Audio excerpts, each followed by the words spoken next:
Buenas, meu povo amado, sejam todos bem-vindos, mais uma aula aqui comigo, espero que você esteja muito bem, tu está na nossa casa, na Juspolis, já te convido a fazer parte dessa família, deixa teu like, te inscreve no canal, que para nós é muito importante ter você aqui, o canal está crescendo cada dia mais graças a vocês. Vamos lá para resolver algumas questões? Nós fizemos 8 aulas, hein? Se você caiu de paraquedas aqui, saiba que nós temos 8 aulas teóricas sobre direitos e garantias fundamentais, 8. Pega e assista elas na sequência, aula 1, aula 2, aula 3, até aula 8. E aí depois você vem para cá para assistir a aula de correção de questões. Eu separei 2 blocos para questões, ok? Fechando 10 aulas, moçada. 10 aulas, 8 de teoria, 2 aulas de questões. Uma aula só de questões de direitos fundamentais, outra aula só de questões de garantias fundamentais, para nós fecharmos, então, esse grande assunto do artigo 5º da Constituição Federal. Beleza? Muito obrigado pela sua presença, muito bom estar aqui. E vamos juntos aí para mais uma aula aqui na Juspolis, tá? Te inscreve no canal, como já pedi para você. É muito importante mesmo, né, ter você aqui como inscrito. Vamos lá, moçada? Resolvendo questões, então, sei que vocês precisam e gostam bastante das questões, então eu vou trazer aqui algumas questões da FGV, Sebrasp, enfim, Sesgran Rio, né? As principais bancas e questões atuais de 2023, 2024, ok? Vamos lá? Primeira questãozinha aí para o FNDE, né? Um concurso recente que o Sebrasp fez e olha só o que o Sebrasp trouxe para nós, ó. No que concerne aos direitos e garantias fundamentais, julgue, né? O direito à vida, quando estiver em aparente colisão com outros direitos fundamentais, prevalece, por se revestir de caráter absoluto. Vamos lá, moçada. Eu vou te ensinar um negócio agora e você vai levar para a tua vida toda, tá? Não existe direito absoluto. Escreva isso, ó. Vamos colocar aqui, ó. Não existe direito absoluto, tá? Não existe direito absoluto. Não. Ora, se não existe direito absoluto, então essa questão está errada. E de fato ela está. Mas, Franco do céu, é direito à vida, Franco. Ó, é direito à vida. Como que o direito à vida não é absoluto? Né? Você é a favor do aborto? Não é isso, cara. Não é isso. Presta atenção no que eu vou te falar. Eu sei que o direito à vida ele é o mais importante do mundo. Sem a vida, você não exerce o teu direito à saúde. Sem a tua vida, você não exerce o teu direito à educação. Sem a tua vida, você não exerce o direito à propriedade. Porque tu não vai levar nada depois, né? Enfim, todos sabemos que o direito à vida é o mais importante. Ok, concordo contigo, está aqui. Agora, ele não é absoluto. E eu vou te dar um exemplo que a própria Constituição Federal traz que o direito à vida não é absoluto. Nós aceitamos, de forma excepcional, a punição de pena capital. Nós podemos aplicar no Brasil a pena de morte. Sim, nós podemos aplicar no Brasil a pena de morte. Claro que na via excepcional, quando estou falando de uma situação de guerra, de conflito e tudo mais. Mas, moçada, o direito à vida, ele é relativizado ante a aplicação de uma pena. Então, obviamente, que eu não posso falar que ele é absoluto. Ele é mega importante, com certeza, todos nós concordamos. Mas o direito à vida não é absoluto, como qualquer outro direito também não é. A propriedade, a educação, a saúde, enfim, qualquer outro direito que aparecer para você, você vai gritar, não existe direito absoluto. E aí você vai acertar a questão. Fechou? Belezinha? Então, beleza, vamos lá para a próxima questão. No que concerne aos direitos e garantias fundamentais, julgue o item a seguir. A prestação de assistência religiosa em instituições de internação coletiva, sejam elas de natureza civil ou militar, é proibida, em virtude do princípio da laicidade. Ó, eu vou te ensinar um negócio do Sebrasp, tá? Uma característica do Sebrasp. O Sebrasp, ele te derruba em uma palavra, em uma vírgula, em uma linha, tá? Então, muito cuidado com o Sebrasp. Se você vai enfrentar questões do Sebrasp, te prepare aí para ler como se fosse o Jack, parte por parte, tá? Ponto a ponto, respirando. Porque senão, meu amigo, é problema. Ó, geralmente o Sebrasp ele começa certo, ele insere um vírus ali na assertiva e termina certo, né? Então ele coloca lá verdadeiro, falso, verdadeiro. E aí torna toda a assertiva falsa, entendeu? Mas enfim, então ele começa falando coisas boas, verdadeiras, Lá no meio da questão, ele vai misturar alguma coisa que não condiz com a verdade, e ele termina a questão com a premissa verdadeira.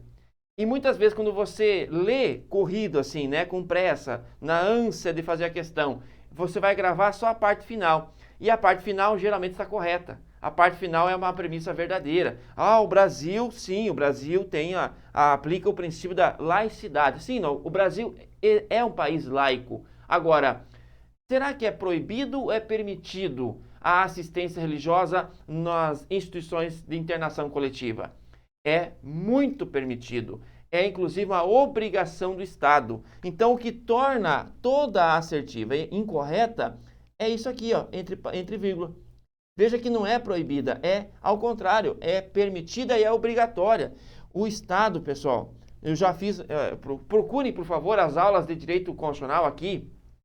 Eu falei bastante sobre a questão da religião, falei muito sobre a questão da religião, o que a Constituição Federal, o que o artigo 5º tem sobre religião, né? Então procura aí a aula 1, aula 2, você vai achar esse conteúdo. E nós falamos do princípio da laicidade. Veja, o Brasil é sim um país laico, tá? O Brasil, vou colocar aqui, ó, o Brasil é um país laico, ponto. O Brasil é um país laico. E o que é ser um país laico? Só para relembrar, né, caso você não tenha assistido a aula ainda e tudo mais. O que é um país laico? É um país que não tem religião oficial. Há uma separação entre Estado e religião.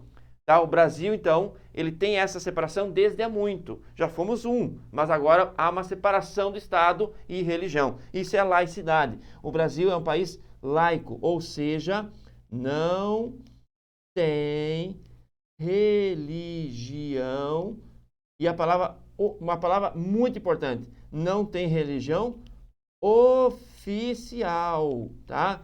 É óbvio que nós temos muitas e muitas religiões aqui no Brasil, muitas, né? Agora, nenhuma delas é uma religião oficial do Estado, o que torna o Brasil, de fato, um país laico. Então, veja, não há nenhuma dúvida que a parte final está ok. Nós aplicamos aqui o princípio da laicidade. Agora, no que tange à assistência religiosa, é obrigação do Estado.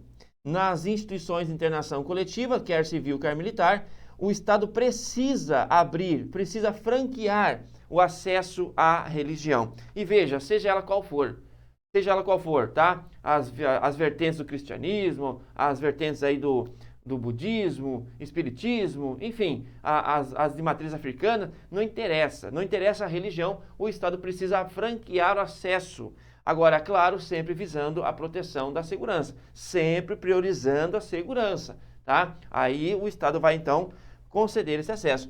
O que torna, então, a nossa questãozinha uma questãozinha errada, né? Infelizmente, ela está errada porque diz que é proibido o Estado fornecer essa assistência quando, a bem da verdade, é obrigatório. O Estado precisa fornecer essa assistência ao preço, tá bom? Questãozinha está errada. Veja que estamos tocando o barco aqui, ó, porque eu entendo que você já leu a Constituição, eu entendo que você está aqui, já assistiu às 8 aulas que estão aí, né, gratuitas para você. Assista às 8 aulas, um por uma. Então, nós trabalhamos todos os principais incisos e os 4 parágrafos, moçada. 8 aulas teóricas liberadas para vocês. Então, você precisa tirar um tempinho para assisti-las, ok? E aí, com essa aula de hoje, eu consigo fechar a parte que fala dos direitos fundamentais, tá bom? Beleza? Então, a questão 2 foi para conta. Questão 3, vamos lá, mais uma do Sebrasp, né? Acerca dos direitos e garantias fundamentais, julgue. Dada a natureza confessional do direito constitucional, a lei estadual que estabeleça a obrigação de que escolas e bibliotecas públicas possuam um exemplar da Bíblia Sagrada. Bom, essa aqui, pessoal, eu trouxe para vocês, porque assim, ó, eu sei que alguns estão estudando para analista do TSE, estão estudando aí para procurador de município, estão estudando aí para, sei lá, analista de outros tribunais. E assim, mesmo auditor de controle externo, auditor de controle interno, são cargos que exigem um pouquinho mais de conhecimento, ou seja, precisa conhecer a jurisprudência suprema. E você, quando enfrenta uma banca como essa, o Sebrasp, eu sempre digo que o Sebrasp tem uma salinha lá no porão do STF, Porque todas as questões do SEBRASP, basicamente, vocês retiram da jurisprudência do Supremo. E essa aqui você não encontra na Constituição. Essa questão aqui, você pode ler de ponta a ponta a Constituição e você não resolve ela. Por isso que eu quero alertá-los do seguinte: aquele concurseira que é o legalista, que pega a Constituição, né, e começa a ler de ponta a ponta, ele vai acertar 50% das questões. Mas, Franco, eu decorei a Constituição. Parabéns, 50% você garantiu. Tá, e aí a jurisprudência? E as decisões do Supremo? E as súmulas vinculantes? Né? E as decisões do STJ? E a doutrina? Cadê os conceitos doutrinários? Os princípios doutrinários? Então, veja, decorar lei é a metade do serviço. É a metade do serviço. É importante? Sim. É o começo? Claro. É a base. Tu tem que saber a lei. Obrigação nossa, né? Agora, para nós acertarmos, gabaritarmos questões de direito, principalmente numa banca como o SEBRASP, nós temos que mergulhar na jurisprudência do Supremo. E esse aqui é um julgado muito importante do Supremo, ele trata de direito religioso também. Veja, dada a natureza confessional do direito, é constitucional a lei estadual que estabeleça a obrigação de que escolas e bibliotecas públicas possuam um exemplar da Bíblia Sagrada? Moçada, o STF decidiu que isso fere a Constituição, isso fere a laicidade do Estado. Então, a lei municipal, uma lei estadual e também uma lei federal não pode obrigar os colégios, as escolas públicas, as universidades públicas, enfim, quer público ou privada, não pode obrigar essas instituições a ter na biblioteca das suas entidades um exemplar da Bíblia Sagrada. Veja, poderia ser qualquer outro livro, poderia ser o Alcorão, poderia ser, sei lá, o livro do Kardec, poderia ser o livro de outra religião, e o julgado se referia à Bíblia Sagrada, que é o livro sagrado dos cristãos, né? Poderia ser a Torá dos judeus, enfim. Mas o fato é que, mesmo sendo o país sendo um país notadamente cristão, né, não tem essa obrigatoriedade, porque aí sim entendeu o Supremo que isso fere a laicidade do Estado, ok? Então é muito importante. E aí, cara, deixa eu te dar um alerta aqui. Não importa a sua religião, não importa a sua filosofia de vida, tá? Tu tem que aprender a fazer prova frio, aprender a resolver provas com um olhar técnico, tá? Então muito cuidado aí. Eu sei que há uma discussão muito grande sobre essa questão religiosa, provavelmente e virão questões aí sobre aborto, sobre drogas, tal. Você deverá ter a sua opinião, mas quando a sua opinião pessoal ela é levada para a prova objetiva, geralmente ela vai te prejudicar. Então, faça as suas provas, resolva as suas provas de forma técnica, objetiva, frio, tá? Calculista, e deixa para discutir o seu posicionamento político, filosófico, religioso, lá, sei lá, na pracinha, lá na área de casa, tomando chimarrão, enfim, lá no lugar, na faculdade, enfim. Então, existem outros momentos para você expor a sua opinião, não é na prova.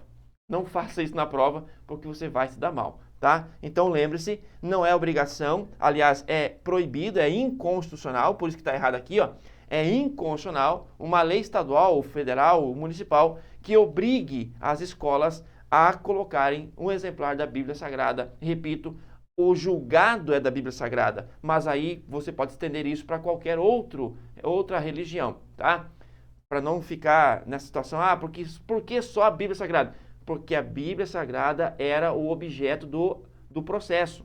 E aí, quando o STF toma essa decisão, você pode estender essa decisão para outras religiões, tá? Como eu já citei para você. Poderia ser a Torá judaica, poderia ser o Alcorão muçulmano, né? Então, poderia ter lá proibição de ter livros de espiritismo, enfim. Então, nós temos essa linha de pensamento do STF que tem que respeitar. Concorde você ou não, para fins de prova, é isso aqui, tá? Fechou? Então, vamos lá para a próxima, ó. O inciso 8º do artigo 5º da Constituição Federal prevê que ninguém será privado de direitos por motivo de crença religiosa ou de convicção filosófica ou política, salvo se as invocar para eximir-se de obrigação legal a todos imposta e recusar-se a cumprir prestação alternativa, fixada em lei. Bom, essa é a previsão constitucional. Tanto é que foi citado, o CESP coloca isso de forma clara né, copiando e colando, inclusive, o nosso queridíssimo inciso 8º do artigo 5º, tá? E ele vai trabalhar, então, aquilo que sempre vem em prova e que eu sempre aviso a mesma coisa. Moçada, não se preocupe com o artigo 15 da Constituição. Lá no artigo 15, que vai tratar da perda ou suspensão de direitos políticos. Ah, o inciso 4º do artigo 15 é perda ou é suspensão? O Sebrasp, a FGV, as bancas grandes, elas não entram mais nessa briga. Não existe, pessoal, possibilidade de você enfrentar uma questão dessa, se é perda ou suspensão, porque sempre teremos respostas duplas. Alguns entendem que é não cumprir uma obrigação a todos imposta e descumprir a alternativa é perda de direito político. Outros entendem que é suspensão. Agora, todos concordam em duas coisas. Todos concordamos em duas coisas. Há um reflexo no direito político. No momento que você se recusa a prestar uma obrigação a todos imposta e também não presta a alternativa, há um reflexo no teu direito político. Eu não sei se vai ser suspenso ou perdido, mas que há um reflexo há. E esse reflexo não é cassação. Porque o artigo 15 da Constituição Federal ele é muito claro. Não existe cassação de direito político.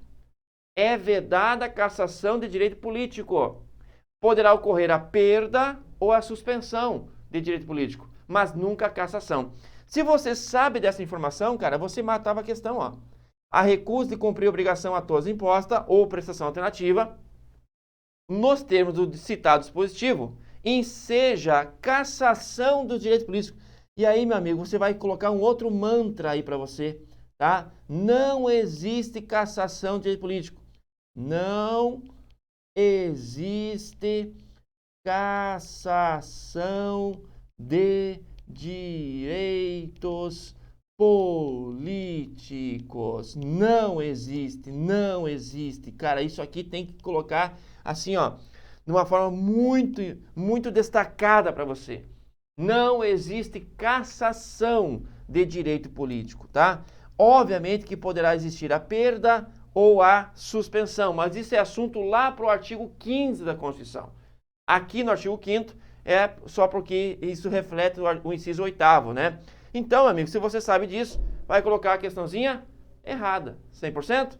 Então, vamos embora, ó. A recusa de cumprir a obrigação todas imposta, e aí teria que colocar aqui, ó, ainda um E, né? E prestação alternativa, no citado dispositivo, enseja cassação? Não, não enseja cassação, tá errado. Logo, mais uma questão incompleta, trocada, errada, que o Sebrasp coloca para você analisar, tá?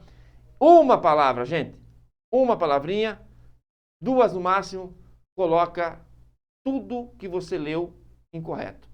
Muito cuidado com o Sebrasp, tá? Faça uma prova, não é só, só afirmar que está certo e errado. Não. Faça uma prova com calma. Leia tudo com calma, ponto a ponto. O Sebrasp te derruba em uma linha, tá? Beleza? Vamos lá então, próxima questãozinha. Todos são iguais perante a lei, sem distinção de qualquer natureza, garantindo-se aos brasileiros e aos estrangeiros residentes do país a inviolabilidade do direito à vida, liberdade, igualdade, segurança e propriedade. É isso aqui, meu amigo. É o texto copiado e colado do caput do artigo 5º da Constituição.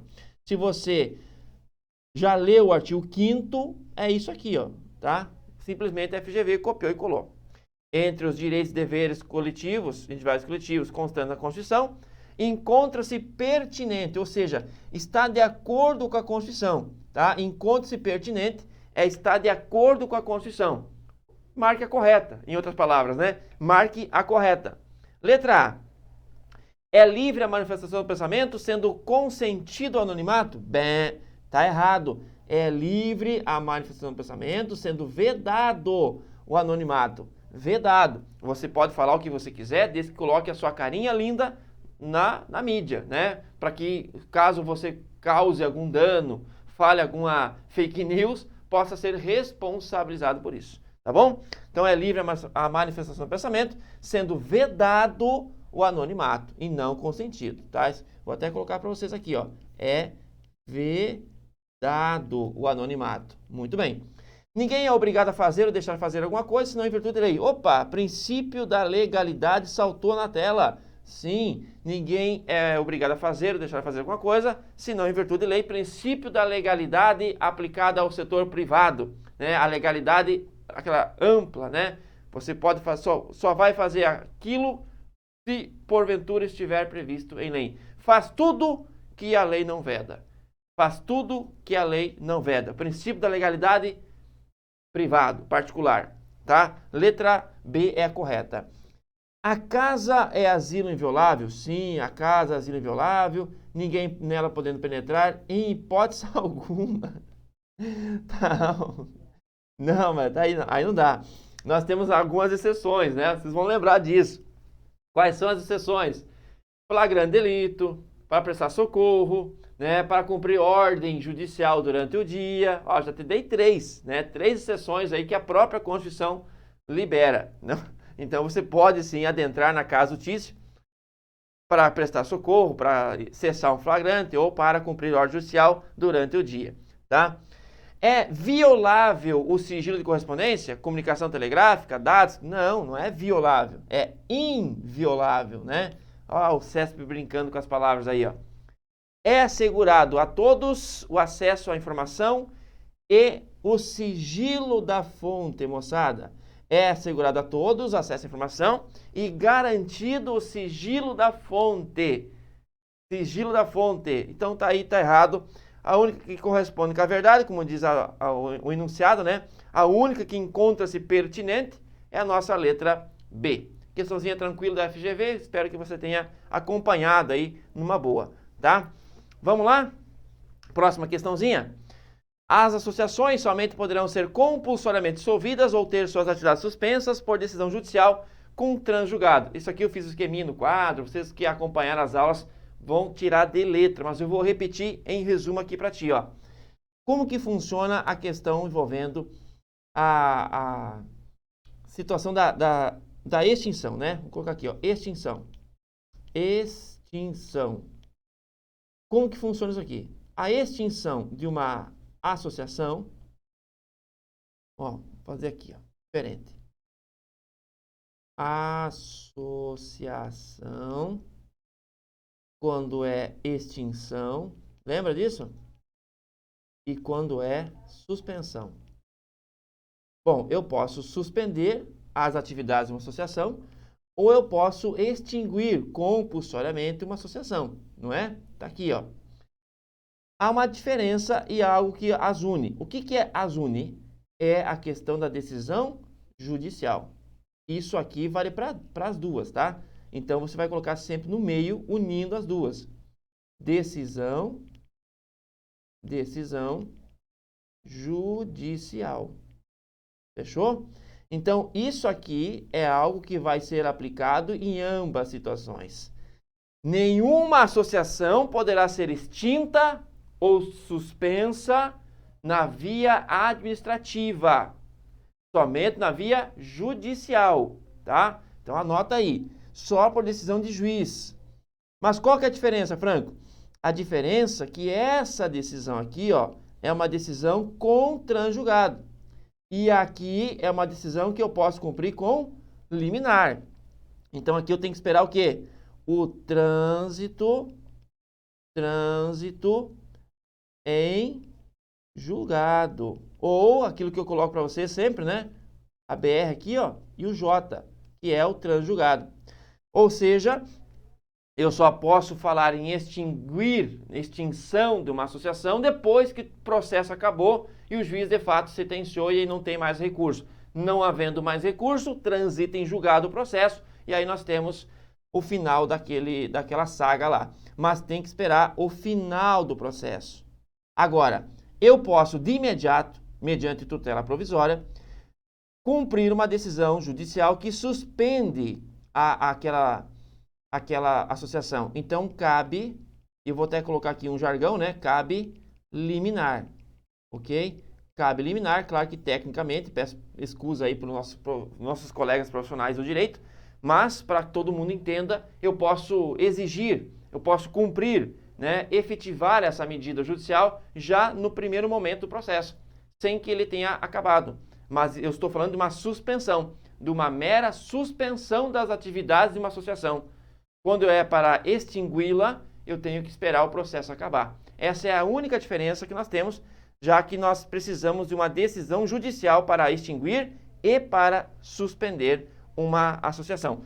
Beleza, Franco, mas o que está errado ali?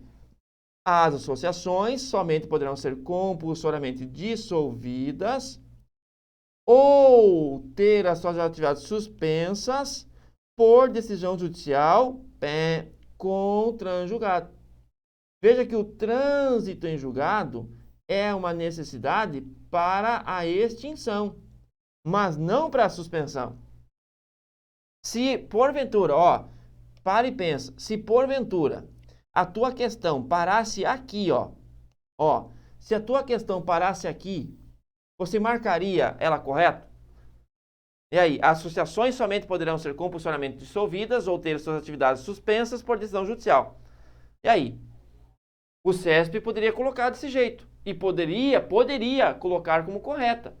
Ah, mas faltou com o transjulgado. Bom, faltou, mas quantas vezes o CESP já colocou uma questão incompleta e a considerou correta? Quantas vezes? Entendeu? Então, muito cuidado com a análise. Nessa situação aqui, com certeza ela está errada. Por quê? Porque ela colocou junto ali a suspensão. E a suspensão não precisa de transjulgado. Logo, a questão está errada. Tá? A suspensão de uma associação não precisa de transjulgado. Logo, repito, a questão está errada. Tá? Avançamos então, moçada. Vamos lá. Nos termos da Constituição Federal, o direito de propriedade é um direito sagrado. Sim, todas as constituições colocaram, né, no seu texto o direito de propriedade. Então, o direito de propriedade é um direito social, cabendo ao proprietário respeitar os limites da sociedade. Moçada, muito cuidado, porque os direitos sociais, eles começam a partir do artigo 6º. 6º, 7º, 8º, 9º, 10, 11. Ali estão o capítulo 3 do título 2, ali estão os tais direitos sociais. Propriedade, herança, vida, né? Enfim, isso está no artigo 5º. Ok? Então, cuidado. Muito cuidado. A propriedade não é direito social. Não. A propriedade não é direito social. A propriedade é um direito individual, porque está lá no artigo 5º, tá? A propriedade é um direito individual, porque está no artigo 5º. Joinha? Então, de pronto, tu já mata a letra A e a letra B. E propriedade não está no 6º, 7º, 8º. A propriedade está no 5º, que é direito individual. Ok? Muito bem. Bom, individual que impede qualquer tipo de intervenção? Meu Deus, como assim qualquer tipo de intervenção do Estado? Impede qualquer tipo de intervenção do Estado? Eu vou te dar 2 exemplos, Desapropriação, que está no próprio artigo 5º, e a requisição administrativa. Eu fiz uma aula só de propriedade praticamente. Procura aí nas 8 aulas. Cara, eu não sei qual que é o número, tá? Mas eu fiz uma aula, não sei se é a segunda, terceira, enfim, quarta aula, mas eu fiz uma aula só de propriedade, falei sobre isso, expliquei um pouquinho da diferença de desapropriação para requisição, expliquei um pouquinho da função social. Procura essa aula teórica que você vai dar uma revisada nela, tá? Lembrando sempre que sim, o Estado pode intervir na propriedade privada, inclusive te dei 2 exemplos, a desapropriação e a requisição administrativa. Bom, a propriedade é um direito individual absoluto? Meu pai, você colocou como mantra, né? Não existe direito absoluto, mas nem a vida é absoluta, tu imagina a propriedade. Então tá errado aqui a letra D, tá? Bom, a única que se encontra correta, né, é a letra E. Ela é um direito individual relativo, porque o proprietário precisa obedecer à função social. Foi pro 10. Beleza, é isso mesmo. Agora a Constituição Federal inova, né, ao trazer a tal função social da propriedade, que é um requisito para manutenção da propriedade, não para aquisição, mas para manter a propriedade. Lembra disso? Vamos lá então. Vamos lá. Individual relativo, cabendo ao proprietário respeitar os limites da função social. Beleza, moçada? Seguindo, letra E é correta, vamos lá. Conforme a Constituição Federal, é crime inafiançável. Essa aqui não dá, essa aqui não dá para acreditar, né? Essa aqui não dá para acreditar que você vai errar, porque nós já fizemos o esqueminha, que eu vou repetir aqui rapidão, só para você, né, relembrar aí. Mas, meu amigo, isso aqui não dá para esquecer, cara. Pelo amor de santo Deus. Ó, lembra disso? Pois é, eu lembro. Colocamos lá no meio, né? Crimes inafiançável. Aí temos o crime da ração, né? Ração, lembra da ração? Racismo mais ação de grupo armado. E o T3H, tortura, terrorismo, tráfico e os crimes hediondos. T3H, T3, tortura, terrorismo, tráfico e os crimes hediondos. E aí nós temos as consequências. Quais são as consequências? Imprescritíveis e sem perdão, né? Sem graça, sem anistia e, de acordo com o Supremo, também sem indulto. Indulto, que é uma forma de perdão. Bom, aí você vai fazer as pontes, né? Veja que a ração também é inafiançável. Sim, a ração é inafiançável, beleza. O T3H é inafiançável. Sim, T3H é inafiançável. Agora, tem algo específico aqui, ó. A ração é imprescritível. Racismo e ação de grupo armado é inafiançável e imprescritível. Ao passo que o T3H é inafiançável e sem perdão, tá? Sem graça, anistia ou indulto. Fechou? Ora, qual é o crime que é inafiançável? Meu amigo, se eles cobraram o inafiançável, então pode ser tanto o grupo da ração, não é? Como o grupo do T3H. E aí você tem que saber simplesmente achar a resposta, achar a alternativa que contempla ou o grupo da ração ou o grupo do T3H. E aí fica muito fácil, né? Porque ambos são inafiançáveis. Tá vendo aqui, ó? Ambos são inafiançáveis. Joia? Lesão corporal dolosa, extorsão, homicídio, roubo e o tráfico. Opa, bateu aqui, ó. O tráfico. Então, o tráfico, de fato, ele é inafiançável. Tá bom? O resto, moçada, é muito tranquilo. Ó, esse esqueminha aqui, você mata em 3 segundos esse tipo de pergunta. 3 segundos. Tá? Eu expliquei isso na parte penal, né? Na aula de penal, uma aula mais sanguinária, mais voltada ao penal, né? Onde nós trabalhamos os crimes, as penas, as prisões, enfim. Então, dá uma revisada nessa aula aí, você vai conseguir entender o esqueminha que eu acabei de fazer aqui, tá? Matamos, então? Vamos para a próxima? Vamos lá. Mais uma da GV. Péricles, preso em flagrante por estar depredando o patrimônio público durante uma manifestação, foi vítima de tortura praticada pelos agentes públicos que, em razão do sofrimento imprimido a ele, obtiveram a sua confissão, além de outras provas contra as demais manifestantes que atuaram à margem da legalidade. Veja, é uma prova ilegal, uma prova que vai ser retirada do processo, porque não se origina direitos desse tipo de... não gera direitos, não vai servir para coisa alguma, né? E, além disso, os agentes cometeram um crime de tortura, que você sabe que é inafiançável e não tem perdão, né? Beleza. Então, a vítima, o nosso amigo Périx, foi vítima de tortura. Ok. De acordo com a Constituição Federal, ninguém será submetido à tortura. Sim, ninguém será submetido à tortura, nem a tratamento desumano ou degradante, salvo para obter provas e fatos relevantes. Moçada, tudo que eu falei sobre a questão envolvendo, não existe direito absoluto. Pois é, cara, olha aqui, ó. Todo mundo, cara, ao olhar essa afirmação que está na Constituição Federal, me chama lá no Instagram e fala assim, Franco, você disse que não há direito absoluto. Então, existe exceção à tortura?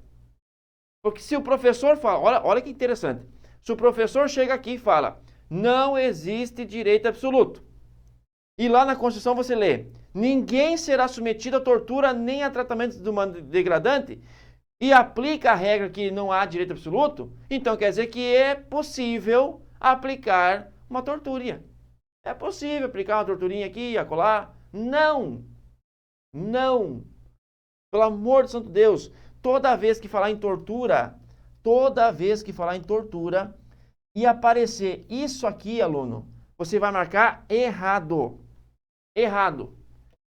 Teve certa feita que um colega me chamou no Instagram, falou, Franco, tem um professor que disse na aula presencial, aqui na turma, não sei aonde, que existe a possibilidade de uso da tortura pelo agente de polícia quando estou investigando ou está acontecendo um crime de terrorismo. Cara, eu pedi para ele, ó, eu realmente não conheço, eu desconheço essa exceção.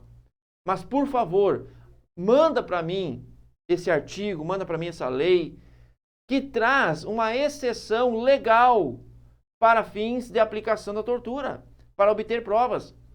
Se nós temos exatamente uma proibição na Constituição Federal e tem uma lei que enquadra como crime. Ora, não tem como você enquadrar algo como crime e daqui a pouco autorizar como uma ferramenta de prova. Então, assim, é um contrassenso. Não existem exceções à tortura. Não existem exceções à tortura. Para fins de prova, para fins de gabaritar, não existem exceções à tortura. Tá? Se a tua prova, se a tua letra A parasse ali, ó, ela estaria correta. Ninguém será submetido à tortura nem a tratamento desumano degradante. Ponto. Correto? É isso que consta na Constituição Federal. Mas colocou um vírgula e salvo, a questão está errada. Meteu vírgula e salvo. Depois, cara, não interessa o que vem aqui, ó. Tá? Não interessa. É errado. Não existe exceção à tortura. Não existe salvo. Não existe. No que tange a tortura, não. Tá? Beleza? Vamos lá. O preso não será informado de seus direitos, entre os quais de permanecer calado, na medida em que ninguém cabe alegar que desconhece a lei. Meu Deus, que confusão, né? Mas, enfim, a questão está errada por quê? Porque o preso será informado dos seus direitos. O preso será informado dos seus direitos, né? Inclusive aquele de permanecer calado, que ele não pode, não precisa produzir provas contra si, não é? Muito bem. Letra C. A lei considerará crimes inafiançáveis e insuscetíveis de graça ou anistia a prática de tortura. Ó, quando entrar aqui, ó, graça ou anistia, pessoal, é o T3H. Inafiançável, tá vendo aqui, ó? Inafiançável e graça ou anistia é o T3H. T3H, gente, ó, T3H. Então tem que ter 3 T's, né? Ó, tortura, tráfico, terrorismo. Opa, é nós, né? Achamos aqui o T3H. Tortura, tráfico, terrorismo, tá? Cadê os hediondos? Aqui, ó, hediondos. Então, fechou, T3H. E esse T3H são, de fato, inafiançáveis? São. E não tem perdão? Não tem perdão, nem graça nem anistia. Então, foi pro 10. Foi pro 10. Bateu ali, ó, T3H, inafiançáveis, sem perdão, é nós, tá? Ok, por eles respondendo, os mandantes, executores e os que podendo evitá-los se omitem. É nós, aqui, ó, pode marcar correto a letra C. Ninguém será preso senão em flagrante delito, ou por ordem escrita e fundamentada por autoridade judiciária ou policial competente, incluindo os casos de transgressão militar ou crime propriamente militar, definidos em lei. Aqui nós temos 2 erros, tá? Toma cuidado aqui, ó. Ao colocar a autoridade policial como uma das possíveis autoridades que autorizam uma prisão, a questão torna errada. Ou a prisão ela é em flagrante, ou ela é feita por ordem judicial. Ordem judicial. Tá vendo aqui, ó? Não é ordem do delegado, não é ordem do promotor, não é ordem do presidente, é ordem do juiz. Menos aquelas que envolvem a questão militar. E aí abre espaço para prisão administrativa. Abre espaço para a prisão administrativa. Então, você tem dois erros aqui, tá? Uma que diz que a autoridade policial pode simplesmente autorizar por escrito uma prisão e a autoridade policial, o delegado, não pode fazer isso, ok? E, no caso, colocou ali que os nossos queridos militares, por transgressão ao crime, devem ser presos por juiz. E, na verdade, não é. A prisão do militar pode se dar por autoridade militar, não necessariamente um juiz. Entendeu? Então, cabe a prisão administrativa aqui. Eu passei isso para você lá na aula correspondente. Beleza? São admissíveis no processo as provas ilícitas? Não, né? Coloquei até exceção para vocês lá, que é no que tange a prova ilícita, que serve para absolvição do réu. Tudo bem, é um julgado supremo, mas em regra você vai marcar sempre que provas ilícitas deverão ser retiradas do processo. Tá bom? Questãozinha letra C. Vamos embora então, moçada. Letra C. Última questãozinha do nosso encontro e diz assim, ó. Tratados e convenções internacionais sobre direitos humanos poderão ser equiparados às emendas constitucionais caso observe o mesmo rito constitucional de aprovação. E aí? Tu vai lembrar do esqueminha?